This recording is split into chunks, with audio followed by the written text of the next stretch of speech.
Sounds of splintering wood, screams, the clang of steel. A pirate fires his pistol at point-blank range and immediately tosses it aside. Before him stands a sailor with a cutlass, but the pirate doesn't reach for his own blade. His eyes scan the deck, find a heavy wooden pin in the ship's rail, and he rips it free. When the gunpowder ran out, the real butchery began.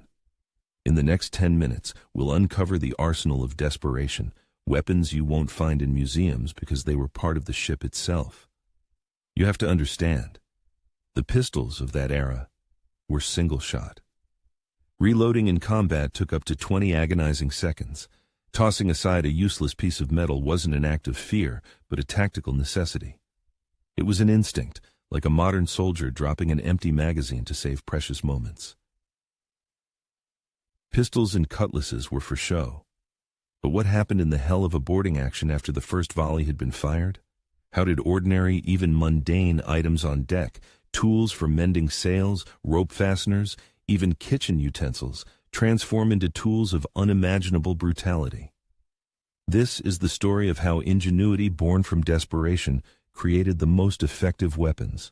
A pirate deck wasn't an armory, it was a lethal workshop. A pirate didn't just carry a weapon, he walked on a floating toolbox of death, his mind trained to see the most brutal potential in every object.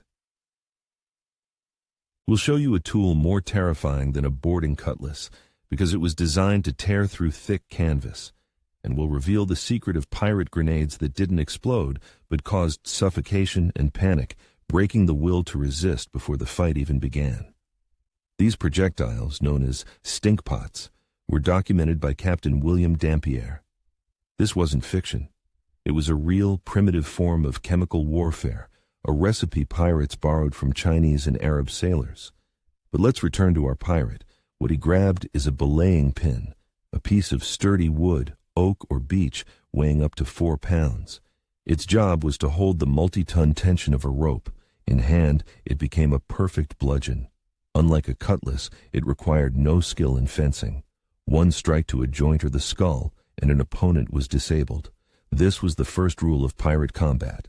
The best weapon is the one you can reach. In Britain's Royal Navy, striking a fellow sailor with a belaying pin was punished by flogging or even hanging. It was officially treated as an assault with a deadly weapon. The authorities understood perfectly well that this tool was no different from a war hammer. But the belaying pin was just the beginning. A broken oar?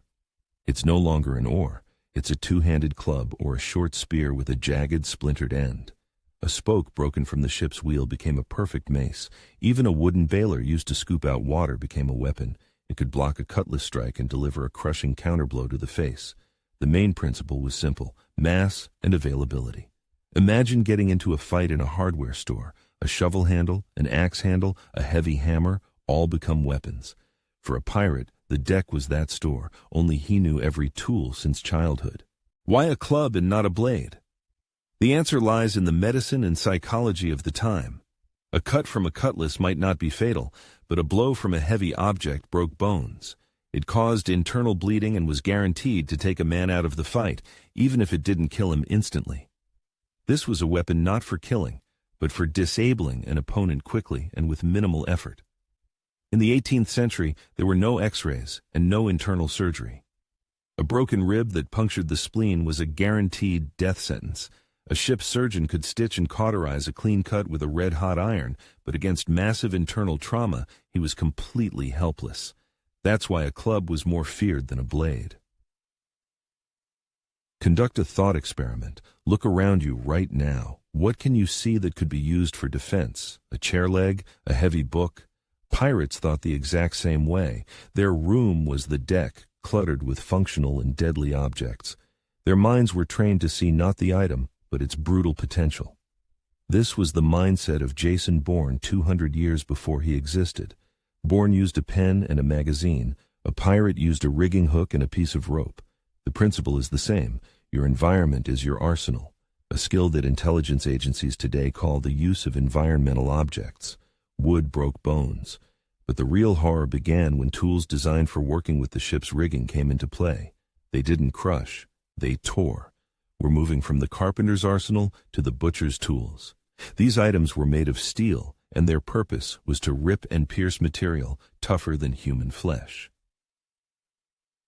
Meet the marlinspike, a steel or bone cone 6 to 12 inches long. Its peaceful purpose, to untangle the tightest of nautical knots. It's not sharpened like a knife. Its sole function is to pierce. In combat, this made it a monstrous weapon. It passed easily through a leather jacket and muscle, but its conical shape left a wide, ragged wound that a ship's surgeon couldn't stitch closed. It was a slow and agonizing end. This type of injury is a puncture laceration. Unlike a clean cut, its edges are torn and necrotic, a perfect gateway for gangrene. In the age before antibiotics, a strike from a marlinspike was essentially an injection of slow death from sepsis. Everyone knows the large grappling hooks thrown to lash ships together, but many pirates also carried a personal hand hook on their belt. Originally, it was used for climbing the rigging. In a fight, it became a tool of control. They used it to hook clothing, necks, or to rip weapons from an opponent's hands. Its sharp point was ideal for striking unprotected areas like the eyes or throat. Think of a firefighter's pike pole. It lets you hook and pull objects from a distance. The hand hook was a pirate's personal pocket-sized version. With it, you could yank a man out of formation like a sack of flour, completely breaking the enemy's battle line. Now, put yourself in the shoes of a defending sailor. You see a pirate with a cutlass in front of you. You're prepared for that. But suddenly, another pirate strikes from the side. You expect a blade, but instead, you feel a dull, tearing pain. It's not a weapon. It's a carpenter's adze or a caulking iron for sealing gaps in the hull. You weren't defeated by a soldier, but by a ship's laborer, and that shatters morale more than any cutlass. This wasn't a battle against an army, but against a crazed construction crew. Every pirate was a specialist, a carpenter, a bosun, a cook. And in battle, he used his professional tools. Historian Marcus Rediker called this psychological shock the terror of the mundane. The close-quarters battle was won, but the deck is still full of enemies. Now, the pirate needed a weapon that could reach 5 or 10 meters and turn the entire deck into a kill zone. Hollywood loves to show pirates throwing cannonballs. That's absurd. They're far too heavy. But they had something much smarter. Grape shot. Small cast-iron balls the size of a plum used to load cannons for firing at enemy crews. In hand, such a ball became a perfect projectile. It wouldn't kill, but it would break fingers, knock out teeth, and knock a man off his feet, buying time to close the distance. One of these balls weighed 5 to 7 ounces. Imagine being hit by a billiard ball cast from solid iron. Studies show that such a projectile, thrown by a strong arm, inflicted trauma equivalent to a strike from a police baton. It was non-lethal, but highly effective suppression. Any piece of metal was a projectile. Scraps of chain, large bolts, and shackles. They weren't just thrown. A short piece of chain with weights on both ends could entangle an opponent's arms or legs, throwing them off balance. This was a non-lethal but incredibly effective weapon of control, allowing them to take valuable prisoners for ransom. It was, in essence, a naval version of the bolas, the throwing weapon of South American hunters. Pirates, many of whom had been to the New World, could have easily adopted this simple and ingenious idea. It suited their goals perfectly, not to kill, but to safely immobilize. Let's rate the effectiveness of these improvised grenades on a scale of 1 to 10, where 1 is Hollywood fiction and 10 is historical fact.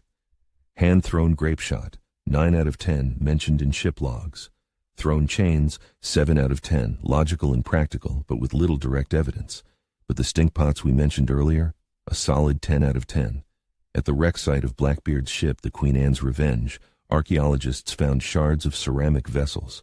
Analysis revealed remnants of sulfur and saltpeter inside.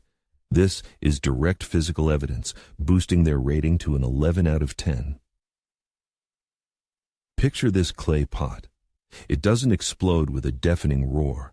Its purpose is far more cunning, to create a thick, acrid, suffocating cloud of smoke. In the confined space of a ship's deck, this instantly caused panic, a lung-tearing cough, and tears.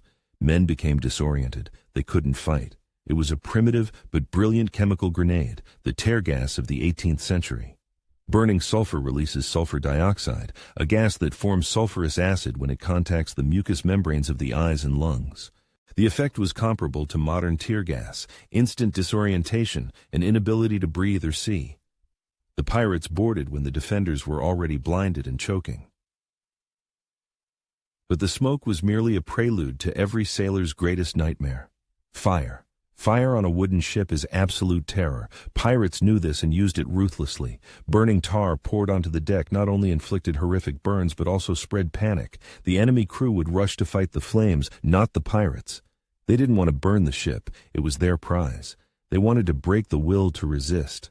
For a sailor, fire on board was like a shark in a swimming pool. You can be armed to the teeth, but when hell opens up behind you, all you can think about is escape, not fighting. Pirates didn't just attack the crew, they attacked the ship itself, turning it from a fortress into a death trap for its own men. And yet, the most effective weapon was neither smoke nor fire. It was fear. Even the battle cry was a weapon. Pirates deliberately cultivated an image of demons from hell. They screamed not out of rage, but to paralyze the enemy's will with terror. Historians note that many merchant ships surrendered without a fight, simply at the sight of the black flag and the sound of the inhuman shrieks from the approaching pirates. Their reputation was their most powerful weapon, one that required no powder or steel. Blackbeard was a master of this theater. He would weave cannon fuses into his famous beard, light them before a battle, and board in a cloud of smoke like a living incarnation of the devil. This wasn't madness. It was a cold, calculated performance. His personal brand was so successful that most captains would strike their colors without a single shot fired. But what if the captain didn't strike his colors? What if it came to a fight? Let's put it all together in one scene: a pirate with no bullets against a sailor with a cutlass. Step 1. Distance. The pirate doesn't try to close in. He hurls a heavy iron bolt at the sailor's face, or a handful of sticky tar. The goal isn't to wound, it's to make the opponent flinch, cover up, and lose focus for a split second. Step 2. Engagement. While the sailor is stunned, the pirate closes the distance. He doesn't aim for the head. He delivers a short, precise blow with the belaying pin to the hand holding the cutlass. The sound of breaking bone. The cutlass clatters to the deck. Step 3. Termination. The sailor is disarmed and screaming in pain. The pirate wastes no time. He uses a hand hook or marlinspike for a final quick strike to the neck or under the ribs. 3 steps. 3 different improvised weapons. 0 bullets. This isn't just a brawl. It's a brutal and efficient algorithm for survival. Input: 1 armed opponent. Process: disorient, disarm, neutralize. Result: 1 threat eliminated in minimal time. This protocol, honed in dozens of boarding actions, was more valuable than any Damascus steel blade. So, here are the 3 main rules of pirate survival in a boarding action. First, the rule of proximity. Your best weapon is what's already in your hand or within arm's reach. Don't look for your cutlass when an oak block is lying next to you. This is the cobra's rule. A cobra doesn't look for a rock. It strikes with what it has, its fangs. A pirate was a cobra on his own deck. Second, the rule of function over form. Don't think about what an object was made for. Think about what it can do. If it can pierce, crush, or entangle, it's a weapon. This is the Swiss Army knife rule. To a pirate, the entire ship was one giant Swiss Army knife, where every tool had a second lethal purpose. Third, the rule of the broken will. Victory belongs not to the one who kills the most enemies, but to the one who first makes them doubt they can win. Fear, panic, and chaos are your primary tools. This is the ghost's rule. Your main target isn't the enemy's body, but his spirit. Kill his courage, and his body will surrender on its own. So what defined this brutal arsenal more? Brilliant tactical innovation or the animal desperation of a cornered fighter? Post a single word in the comments that you think fits best. Innovation or desperation? Let's see which one gets more votes. Before you answer, consider this. Many pirates were former Royal Navy sailors, professionals who knew tactics. Was their brutality simply desperation, or was it the cold calculation of professionals freed from all rules? We're waiting for your opinion.